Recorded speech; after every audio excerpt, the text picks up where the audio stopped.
Welcome to LSE IQ, a podcast from the London School of Economics and Political Science, where we ask leading social scientists and other experts to answer an intelligent question about economics, politics, or society. Do a quick Amazon search on leadership books and you'll get nearly 200,000 results. These books promise to reveal the leadership secrets of luminaries such as Steve Jobs, notable explorers, military figures, and numerous sportsmen and women. Whether we're seeking to improve our own ability to lead or wondering why those around us aren't better at it, there's plenty of advice out there. In this episode of LSE IQ, Sue Windybank looks at the research and asks, what makes a great leader?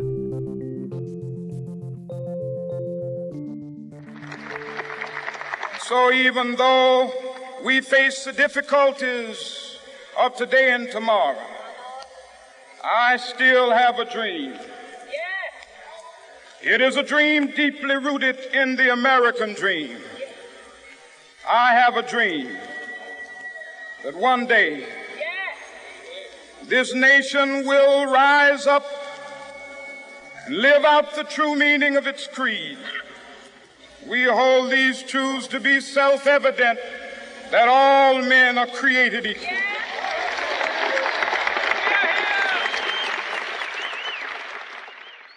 Martin Luther King Jr.'s I Have a Dream speech is instantly recognisable. Connson Locke, senior lecturer in practice in LSE's Department of Management, uses Dr. King's speech when she teaches nonverbal communication and leadership presence. So Martin Luther King Jr. is interesting to leadership scholars for many reasons, but the reason I reference him is because of his presence. So I teach leadership presence, which is all about the nonverbal behavior. But oftentimes when we think about nonverbal behavior, we only think of body language, which is a very narrow way of thinking about nonverbal behavior. Essentially, nonverbal behavior is extremely powerful, and it's everything except the words. And Martin Luther King Jr. is a great example of someone who uses his voice. And that's one of those nonverbal channels that we very rarely think to use. We always think about body language, posture, maybe gestures. We don't think about what we do with our voice. And so I tell my students to go on YouTube and listen to him speaking and just listen to what he does with his voice, the tone, the pitch, the cadence, all of these wonderful things. It's really engaging, it's really powerful. And it's something that we can learn from, because our voice is extremely powerful, but we just don't use it the way we should. Because he doesn't really move that much during that speech, does he? No, he hardly moves at all. But it's the voice, obviously the speech itself is also very powerful, the patterns and all of that. But the delivery, the power of the delivery is actually in the voice. I asked Connson if there were any secrets to appearing more leaderly. I don't think there's anything counterintuitive in the stuff that I teach. But I think what's surprising is when you look at the list of nonverbal behaviors that make you look more confident and leader-like, it's a really short list. There's not a lot of things you need to focus on, but it is the stuff you learn in presentation skills training, but it's all about standing up straight, sounding confident, using the eye contact. You could predict these things. But I think what's surprising is how short the list is and how powerful they can be if you just even use a few of them effectively. But the other thing that I teach that perhaps people might not realize is that it's not a one-size-fits-all. Anything to do with leadership is never one-size-fits-all. And so I could say, stand up straighter, take up more space, sound confident, use eye contact, and you will look more confident and leader-like. But if someone overdoes it, they'll potentially look arrogant and mess things up completely. You did some research yourself about the downsides of appearing overly powerful as a leader. Could you say something about that? So my research was looking at the counterintuitive. So we know that it pays off to look confident and leader-like, and I was looking for the situation in which it doesn't pay off. And the situation where it doesn't pay off is when so this happens a lot in consulting firms where the junior people on your team are the ones who have been collecting the data, and now you have to have a conversation with them about the best decision for the client, but you don't know the data as well as they do. So you're coming in as the leader with less information than the junior person. So I was looking at this joint decision-making process. If you come in looking very confident, very leader-like, what I found is that the junior person is less likely to argue back and less likely to push their point of view, especially if you have a different point of view. And it's not because they feel threatened or anything, it's just because you look competent. When you look confident, you also look competent and you look like you know what you're doing. And so that's what I was looking for, was that situation in which it doesn't necessarily pay off to look so confident and leader-like. And it just fits with this whole idea of the leader needs to understand the situation. And if you are in a room with a very junior person who maybe is a little bit nervous, maybe doesn't really want to argue with you, you can't come across as very confident and leader-like because you will just shut them down. There are times, of course, when a highly confident leadership style is essential, such as in the military. I talked to Professor Elizabeth Samet, Professor of English Literature at West Point, the United States Military Academy, via Skype. She's edited an anthology called Leadership, Essential Writings by Our Greatest Thinkers, and she explained to me the impetus for the book. I should just say that the views she expresses here are hers alone. They do not necessarily represent those of West Point, the US Department of the Army, or the US Department of Defense. Well, I realized as I was working on it with a wonderful editor, Julia Reedhead, with whom I talked about this, the planning stages, figuring out what a book might look like. There really seemed to be, leadership is usually the preserve of the social scientists, and that makes a lot of sense to me. But we also thought that literature has a great deal to say about leadership. So we were thinking about ways in which to marry my discipline of English literature to this discipline of leadership. And the result was this book. And I wanted it to make it sort of a bit subversive in the sense that I think that leadership is really much broader than we customarily thought about it. I think it's often associated with military culture. And of course, in military culture, we talk about leadership all the time. And I think that we see the values and the characteristics, the habits of mind that the best leaders practice in all sorts of literature that has nothing ostensibly to do with leadership, that wasn't designed to make people better leaders, that wasn't a handbook, that wasn't anything like that. One of Elizabeth's particular research interests is Ulysses S Grant, who came to prominence during the American Civil War. He rose rapidly from a colonelcy in the militia to a regular army commission and command of the Union Army, which he led to victory, which is why the leadership lessons that she draws from the extracts of his memoirs are so surprising. General Ulysses Grant led the Union Army to victory in the American Civil War, but you use sections of his memoir in a chapter on failure. Why is that? I think they are the memoirs, one of the most important autobiographies in the American tradition. And Grant, whose reputation has gone through many different phases since he was undoubtedly, even more so than Lincoln. I mean, he was a global celebrity in the 19th century. And when he went on his world tour after his presidency, from everywhere, people knew him and greeted him as a hero. And then, of course, he fell out of favor, largely because of Southern apologists and the way that, the historian Eric Foner says that the North may have won the war, but the South won the post-war battle over its memory. And I think Grant's reputation suffered as a result. But even the most complimentary, the most optimistic view of his career has to take into account several different failures.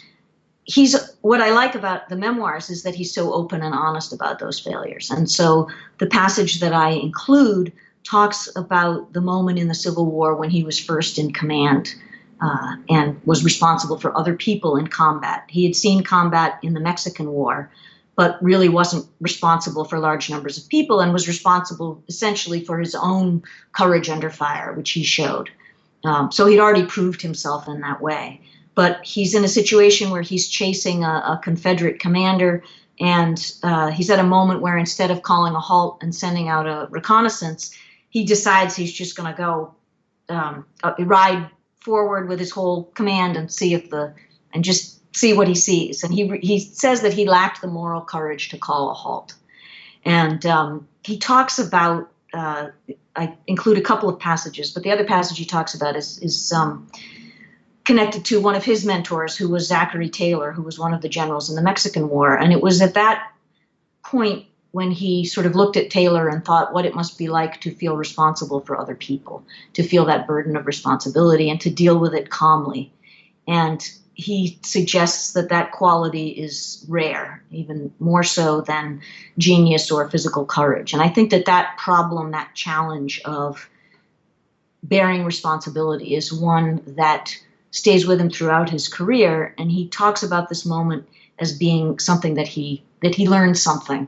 He learns a lot of things. He learns because his enemy, when he finally does reach the point where he thought they were encamped, has decamped and gone elsewhere. And he realizes that they're just as afraid of him as he is of them, which is a really valuable lesson. But I think he also understands there that there's sometimes a need, which I think is very difficult in military culture, to understand where moments of physical courage and moral courage, where the dictates of physical courage may conflict with those of moral courage. So sometimes calling a halt, which isn't a particularly, it may not look great to the rest of the people you're leading, but it is the necessary thing to do. And so I think that that's an important moment for him. The theatre of war is never far from West Point. Is there a sense that great leaders need crises such as war to emerge?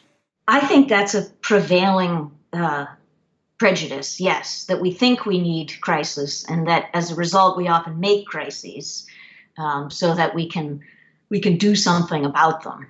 And I think that's really unfortunate that we romanticize crisis in that way, because some of the worst crises we can imagine didn't happen because there was some leader there preventing them, quietly, often, behind the scenes, not doing anything noticeable or dramatic, but showing a kind of prudence. And no one gets medals for preventing wars. No one gets medals for preventing a crisis, because you can't display your leaderly attributes in the same way. But just you can see it on a local level, and this is true not only of military culture, but of any kind of organization. You can see people meeting or anticipating crises in all sorts of ways and planning prudently and carefully. And what they do doesn't look like leadership, but I think it's the most valuable leadership there is, which is that kind of quiet, imaginative, creative approach to problems that other people don't even see yet. Elizabeth turns to Herman Melville's Moby Dick to illustrate her point.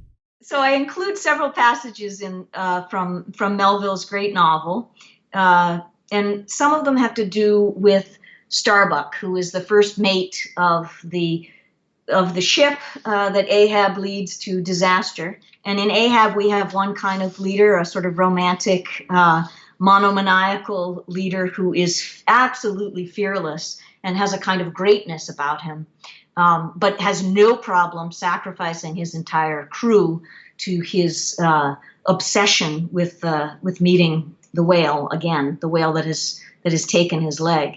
But Starbuck, the first mate, is a completely different figure, and Melville calls him a valor-ruined man.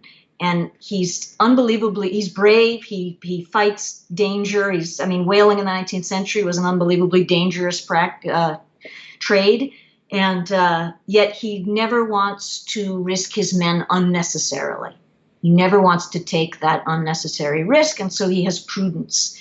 And part of that prudence, Melville explains, is dictated by the fact that he has a family at home that he'd like to get back to, and yet that there's something sort of just unromantic about that prudence, and it doesn't play as well to many as the sort of the melodramatic and outsized kind of courage that Ahab has. But of course, that's just self-destructive and destructive of others in the end. So we're left wondering, in a sense, that the most romantic virtues may also be the most destructive ones. Power can clearly be destructive, and knowing its effects is essential for any leader. Here's Professor Ben Voyer, visiting fellow in LSE's Department of Psychological and Behavioural Science. I've heard you talk about some of the negative consequences of being in power. Mm-hmm. What are they? Absolutely. I think people don't realize the extent to which power changes how we see ourselves and who we are and how we act. There are research, for instance, research by Keltner, that suggests that being in a powerful position can have quite bad consequences for the brain that are similar to some traumas or drugs that one might take. The thing is, power's got some benefits. It allows us to be more focused. It allows us to make often better decisions because we're less distracted by noise in the sense that, like what pollutes our reasoning and little elements that can affect the decision making. But it also has negative consequences in terms of feeling more isolated, as we show in our research, and also being less capable of connecting with others. So it's a double-edged sword, if you want. And you did some research in a healthcare setting. Can you say something about that? Yes. So when I started becoming interested in looking at how power changes ourselves, I wanted to go into an environment where you got very strict hierarchies and power relationships. And so that's why I decided to go to a nursing home where you have very strict relationship and hierarchies between doctor and nurses. And what I wanted to see was what is the consequence of being a doctor or nurse in terms of your sense of the self, in terms of how connected or disconnected from others you feel. And what did you actually do? So we administered a measure of what we call self-construal, that is the extent to which you construe yourself in an independent or interdependent way. And we surveyed doctors and nurses, more than 100 of them. And what we found was that on average, doctors reported feeling more independent psychologically than nurses. And that was true across gender. What was interesting, however, is that we got a different pattern for men and women when it came to interdependence. Now, what we found was that male doctors typically reported feeling less interdependent than male nurses, when the opposite was true for female doctors and nurses. So female doctors felt more interdependent than female nurses. In a nutshell, that means that the effect of status, of hierarchy, power, on one sense of the self, and specifically on interdependence, is not the same whether you're a man or woman, according to our research. So how would you explain those findings? Well, we've looked at different explanations. One of them is to look at how women are socialized. And typically, the socialization process around becoming a woman and being a girl at school is around values of caring, being there for your friends, of togetherness, when men tend to be more socialized in what we would call an independent way or independent manner. So it's about being strong, it's about being a tough one, being not crying, and so on. So the way men and women are educated could explain these results. The other explanation we've put forward is that typically it's more rare to find these days women in high power, high leadership position. And so when women get in this position, they might feel a need to actually show more support and get more support from the community. But this is something that hopefully can change. And hopefully these results can kind of level off once gender equality gets better and more men and women are in equal power position. Ben's findings are really interesting, since we often hear about the idea that women have to act as men to reach the most powerful positions. I spoke to Elizabeth Samet about why emulating our leadership heroes, often traditionally men, is only a point of departure in learning how to be leaders ourselves. Caroline Highburn was the first woman to receive tenure in the English department at Columbia University, and you've included an excerpt in the book from her memoir, which was called When Men Were the Only Models I Had, rather tellingly. It addresses the idea of having to emulate men to succeed, and she talks about 3 of her academic heroes, and yet all of them are, to varying degrees, dismissive of the female experience. You include it in a chapter called Emulating Heroes. What do we need in a hero to emulate? So emulation is a subject of great interest to me, both in literature and life. And this piece in particular, because I was, she's sort of a pioneer, right, in my discipline in this sense. So it had a particular resonance for me. But I'm struck by her deft handling of the both the need to emulate, that's just a basic human need, and also of its limitations. And for her, the limitations were, as you've mentioned, the fact that the three mentors that were available to her, Fadiman, Barzun, and Trilling, were in fact dismissive in many ways of her and of her intellect, of her ambitions. And yet, as her title suggests, that was all that was available to her. So she had to make the most of that, and ended up defining herself, I think, against them. And in the end, regards that as something as being fortunate rather than unfortunate, in that she suggests that her male peers who did find in them, who could model themselves more fully on these mentors, but may not have, in fact, have been as accomplished, were sort of limited by that model, that they could never transcend, and that because she was forced to break out of it because they were inadequate, inevitably, as mentors, as brilliant as they were intellectually, that she was fortunate in that. And to me, that was an important example to include, because I think often we find mentors seek mentors who do look very much like us in all sorts of ways. And it's not always as clear to us when we have to break away from our mentors. But I think that's a huge problem, because that sort of devoted emulation can get us only so far.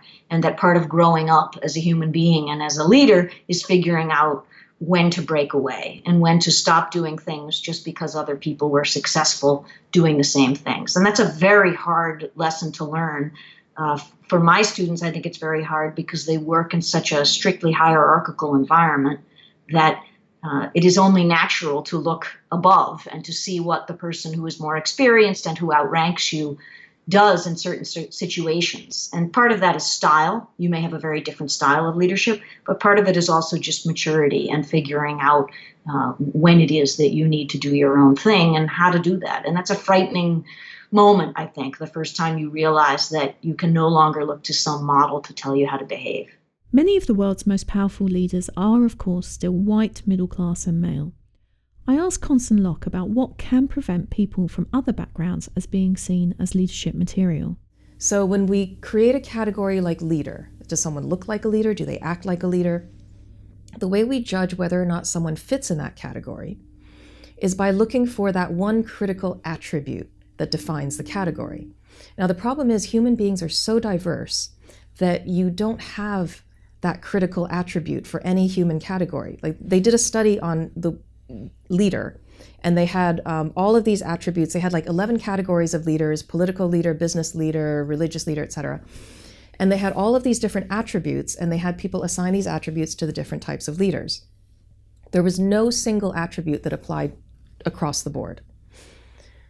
Intelligent came close. It applied to like 10 out of the 11 categories. But so if there's no single attribute that determines if someone's a leader or not, the way we categorize leader is we create a prototype in our minds of what we think are the most representative attributes of that thing. And so essentially what we're doing is we're creating a leader stereotype, and we're matching the reality against this stereotype that we're holding in our minds. And so where does that prototype or stereotype come from? It comes from what we have already seen around us. It comes from media. It comes from the movies. So most people end up having this prototypical idea of leadership as your mainstream, typically male, typically white leader. And when they meet someone who doesn't match that classic prototype, then it's much more difficult for that person, whether it be because they're an ethnic racial minority, a religious minority, perhaps disabled, perhaps gay, a woman, all of these. It makes it much more difficult for them to be perceived as a leader. I asked Connson if there are any particular strategies people could employ to overcome this. So the way I teach people to deal with this whole, essentially it's unconscious bias. That's what we're talking about. There are two ways of dealing with it. There's the system and then there's the individual. Dealing with the system is a much bigger issue, but it has to be dealt with. We can't get rid of unconscious bias by telling people to not be biased. That's impossible because it's unconscious. So we need to create systematic ways of perhaps, not looking at the names on CVs, or, ways of trying to overcome these biases that naturally occur in human beings. At the same time, individuals can help themselves by understanding what it means to look like a leader. And that's really the nonverbal behavior. So even though, if as a racial minority, I'm not going to be able to make myself look white, but what I can do is I can stand up straighter, I can sound more confident, I can use the eye contact. All of these nonverbal behaviors that research has shown is associated with looking confident and looking leader-like. The more we can get people to use these, the more they will come across as more leader-like. But perhaps the issue of good leadership is a moot point. Do leaders, great or otherwise, really matter? Could organisations and the teams within them function perfectly well without them? Here's Connson Locke again. So there was a great stream of research a while ago called the romance of leadership. And what they looked at was how we kind of put leaders on a pedestal. And that was the one where I was talking about if the organization does really well, we give the credit to the leader. If it does poorly, we also give the credit to the leader. But no matter what, we give a lot of credit to the leader, even if it wasn't necessarily the leader who made it happen. Even if it was the team, or the economy or whatever else it was. The romance of leadership means we want to look at an individual and we want to either blame them or give them credit. And so, yes, I do think we put too much weight on it. But it still matters. It doesn't mean that leadership doesn't matter. Because if you don't have someone that you can believe in and that you trust running the organization, it affects motivation, it affects engagement. Elizabeth Samet pointed out that the cult of leadership can be a hindrance and can prevent a more diverse set of voices from being heard. I guess the one thing I would just like to come back to is this notion of living in a world that is not as hierarchical, or that many organizations have tried to flatten out their structures. That I think related to that is this idea that we fetishize not only crisis, but the leader as an individual. And I think that, yes, there are moments when individual people take charge of things in various contexts. But I think that looking for that person, waiting for that person to show up, is really debilitating to all sorts of cultures. And instead, trying to imagine ways in which collaboration and in which sort of a leadership by a kind of complementarity, recognizing that people who are experts may be in one particular thing, may be at the bottom of some presumed hierarchy, either explicit or implicit, and sort of trying to figure that out is, I think, really crucial to recognizing underrepresented voices, to recognizing people in your organization who have things to add. Back to our initial question. What makes a great leader? Here's Ben Voyer. I think in many ways, great leaders need to master contradiction, in the sense that I think they need to show a side of being democratic, that is, compassion, understanding others, but at the same time, they need to be able to make decisions, and often, at the end of the day, the decision rests with the leader. So they need to both have the capacity to listen to others, to empathize with the teams, with the people that they're leading, but at the same time being able to stay uninfluenced to make their ultimate decision. There are other elements of what can make a good leader which help them to persuade and lead. For instance, charisma is one of them.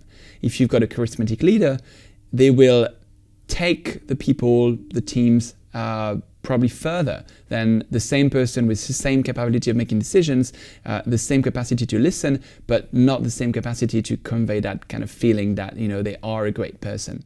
Connson Locke addressed the problem of separating the effectiveness of a leader from other factors that contribute to their success. A great leader, that's a really difficult question to answer. because our judgment of great, that label great, is not really just about the leader. We conflate it with the outcomes. And if the outcomes are wonderful, then we think that leader was great. And if the outcomes are bad, then we think the leader wasn't so great. So I think what makes a great leader is a whole variety of things, but a lot of them are not necessarily in the leader's control. So I think all you can do as a leader is you learn the basic skills, and the basic skills are essentially learning to convince people, learning to be influential, learning to look ahead into the future and plan for the future, learning to get people on board, engage people. So those are the basic leadership skills. But on top of that, to actually get things done, to actually get the positive results, it really depends on the people around you, on the environment at the time, on the organization at the time. There's so many other factors that you have to deal with as a leader that I think to be a great leader is an extremely difficult thing. And to be judged as a great leader, oftentimes it's up to chance. That's going to be the note that we end on, isn't it? But it is. Yeah. It really is. Yeah. I mean, if you really look carefully at some of the, some of the US presidents, Jimmy Carter, who was panned as a terrible president, but you look at some of the stuff he really tried to do, he tried his hardest. And if it had turned out differently, then people would judge him differently.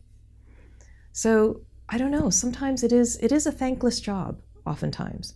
You try your best, and then you see what happens. Do you think there are different leaders for different times? Yes, absolutely, absolutely. So the research on charismatic leadership has actually identified the factors that make a leader perceived as more charismatic. So if you happen to be leading at a time when there's a lot of uncertainty, I can't remember the other factors, but it's a lot of uncertainty, people have just come out of a very bad time, like a recession or something, and you happen to be the leader at that time, you are far more likely to be judged as charismatic than at any other time in history. So yes, it does depend a lot on the environment. Does that explain anything, Connson? Yes. Yes. Here's Elizabeth Samet with her reflections on great leadership. To make a great leader, I think you do have to fail at a certain point in your career. And there's luck involved in the timing, that failure is not catastrophic. You have to be able to work in a system that tolerates failure at a certain point, that in the early stages and the training stages, that there is an opportunity to fail on a small scale so that you learn what that's like and that you learn from your mistakes, which goes back to the Grant passage that I included in that moment where he fails, but he's able to learn from that mistake. And I think to recognize that failure is inevitable at some point, and that there is a large element of luck that goes into all of this, rather than some kind of virtue in the leader or competence in the leader. The most competent leaders are still confronted with situations where they have imperfect information, bad luck, and they have to learn how to deal with that particular circumstance. In addition to that recognition, I'll go back also to the point about crisis, that I don't think good leaders necessarily look for crises or try to find moments where they can dash in at the last minute and save the situation. Sometimes that's necessary, but I think they have to be looking for opportunities when the waters seem very calm. And to do that, one has to have a great deal of imagination, which I think is part of, you had asked, what role does literature, the study of literature, play in a military academy? Well, it's also to cultivate that imagination in future leaders. And in addition to that, in addition to the patience, which I suggested, I think they need an ability to, people talk a lot about deep attention, that skill that is eroding. It's allied to patience, but not quite the same, in that it requires a kind of focus and concentration in a world that does everything it can to distract us. And so sometimes that means perhaps signaling to people that you aren't doing something. You have to sort of be willing to accept that maybe someone thinks that you're not doing something, but in fact you are. And I think that's hard, especially in a culture in which I work, which sort of values the active life. The contemplative life is vital. What makes a great leader? A great leader knows how to convey confidence in their abilities by looking the part, and that part depends on the context in which they find themselves. They could be leading an army, medics, or a team of junior consultants. Great leaders are self-reflective and aware of the effects of power on themselves and others. Sometimes they fail just because of bad luck, but their failures lead to greater self-awareness. And they know that the most powerful leadership is not always in acting dramatically and decisively. Instead, it's sometimes about having the confidence to appear like they are not acting at all. Tell us what you think using the hashtag LSE IQ. This episode of LSE IQ was brought to you by James Ratty, Tom Williams, Shay Forbes-Taylor and Sue Windybank. It was based in part on the following research. The downside of looking like a leader: Power, Nonverbal Confidence and Participative Decision-Making by Connson, Locke and Cameron Anderson in the Journal of Experimental Social Psychology. Leadership: Essential Writings by Our Greatest Thinkers, edited by Elizabeth D. Samet. And Training Doctors and Nurses for Interdependence by Benjamin G. Voyer in the British Journal of Healthcare Management. For more episodes of this podcast and to subscribe, please visit lse.ac.uk/IQ or search for LSE IQ in your favourite podcast app. Please also consider leaving us a review on Apple Podcasts or on iTunes to help more people find LSE IQ. Join us next time when we ask, what's the future of the welfare state?